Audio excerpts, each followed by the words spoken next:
And now, it's time for another Dice Tower review with the Game Boy Geek. Hello my friends, it's the Game Boy Geek here. Hey, when I was a kid, I loved the game Clue. I played it up the yin-yang. I had every version of Clue you could imagine. Clue, Clue FX, Clue Express, Clue Simpsons, everything. But I gotta tell you, all of those have been replaced by Days of Wonder's Mystery of the Abbey, which plays 3 to 6 players, plays in 60 to 90 minutes, and it's ages 8 and up. And this is a very unique deduction game that is somewhat similar to Clue, but is different enough that it really blows its doors off. So let's check this out, how it's played. I'll show you the cool components, and then you'll get to decide whether this replaces Clue for you or not. Probably will. Let's take a look.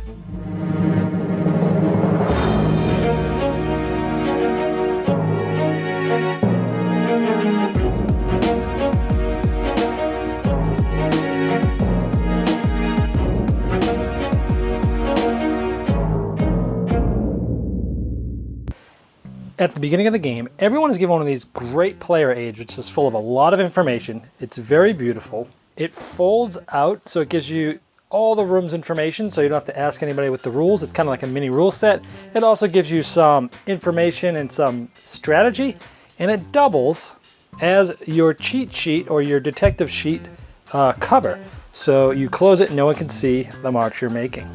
So in Mr. Abbey, one of these 24 people is the murderer, and you're trying to figure out which one there is. That person's card is underneath the table, underneath the board, so nobody knows what it is. It's secret, and depending on the amount of players, you're going to get a certain amount of these cards. And what you know from these cards is that any of these cards that you have cannot be the murderer because there's only one of each card. The suspects are broken down into 5 different areas. One is the type, so you have fathers, which are the blue background, brothers, and novices. You also have Templars, Franciscans, and Benedictines, or Benedictines, however you say it. And then each one of them can either be hooded or non-hooded, bearded or non-bearded, fat or skinny. And so those are the 5 different areas that you have to work for these characters. So for example, I have Novice Thomas, and now at the beginning of the game I know that he is not the murderer. Now I've just marked off the 5 people that I have, so I know those aren't them. Since we have it set up for 4 players here, the 4 players start in the chapel area here. And this is where they start. Here's the board. Now let's talk about how our turn works and the different rooms you can go into and the different things that those do for you clue-wise. First of all, the start player is going to have these cards, and this is going to be for round number 1. They're going to flip this over. This basically just helps us keep track of how many turns everybody's taken. You got a little bell. This is going to go on turn 1 because we're all on turn 1. So on your turn, in a 4-player game, you can move 1 or 2 steps in the game, and you can stop at either 1 or 2 and do what's there. So let's look at this. We have where we started, and let's say the green player wanted to move 1 to the crypta. If they go to the crypta, they take up one of these cards.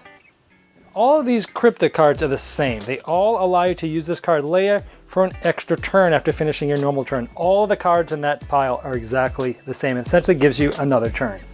Let's say the white player, this is 2 confessionals. This one can be entered from here.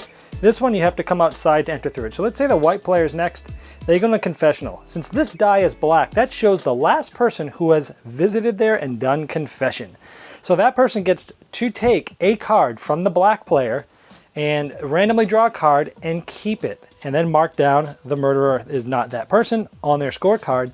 But then, once they've done that, they turn the die to their color, because now they're the last person that went in there and did confession. Let's say the red player just moves 2, 1, 2, and let's say the black player just moves 2, 1, 2.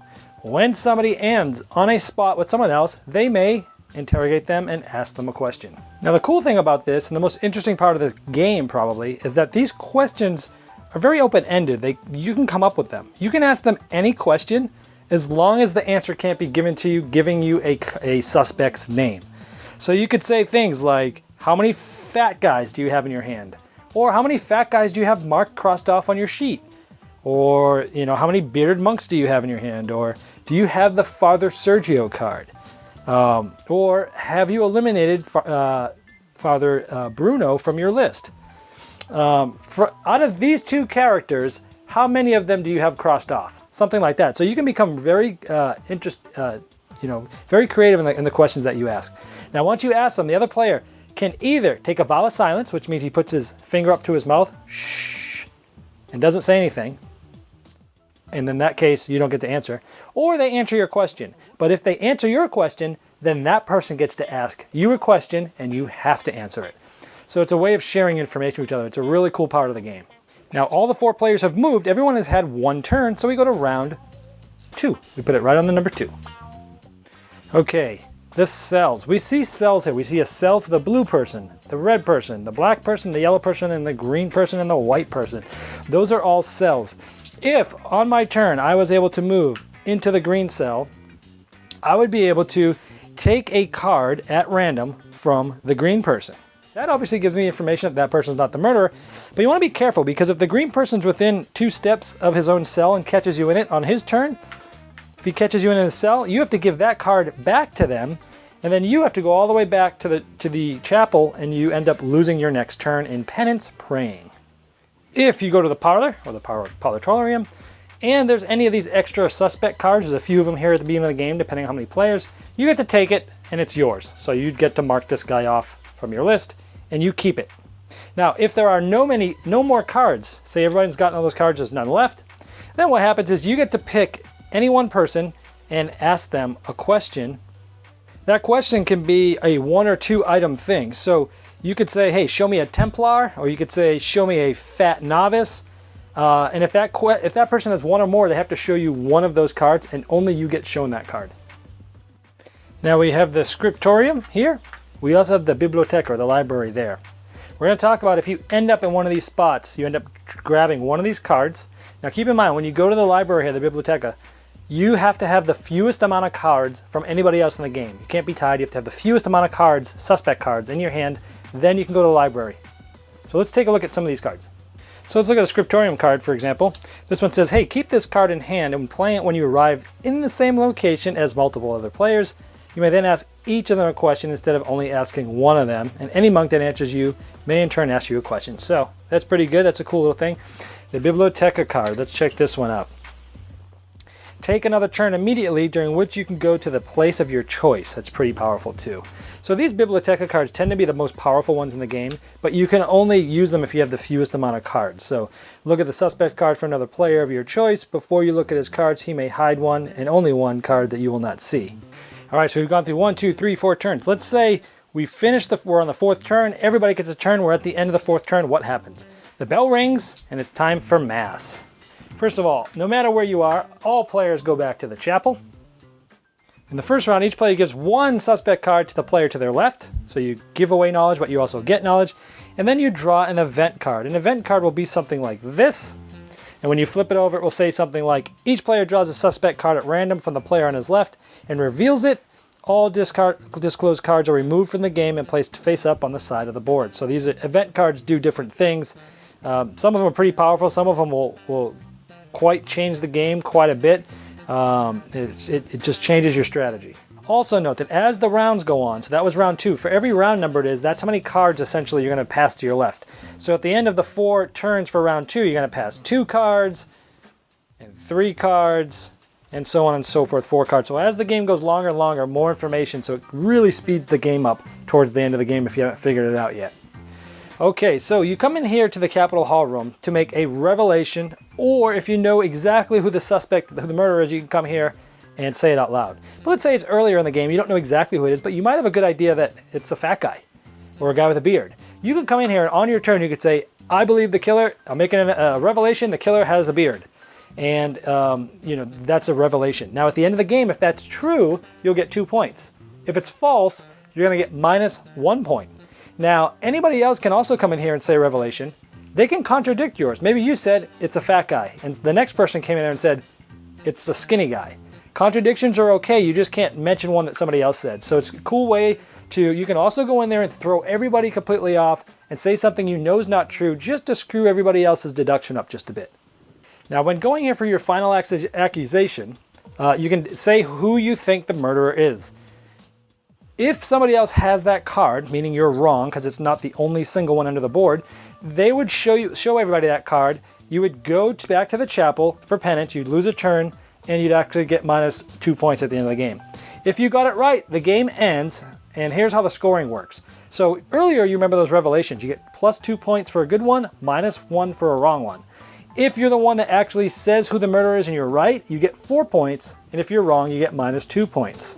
So you could actually win this game and not be the person that got the murderer right, because you might have made 2 or 3 revelations and the other person had made none, and they just got it right. So that's how you win, and that's how you play Mystery of the Abbey. All right, well there's Mystery of the Abbey. So why does it replace Clue for me? And why do I love this game? Well, the one thing that most people hate about Clue is you roll and move, you roll and move. The mansion's huge, you gotta roll.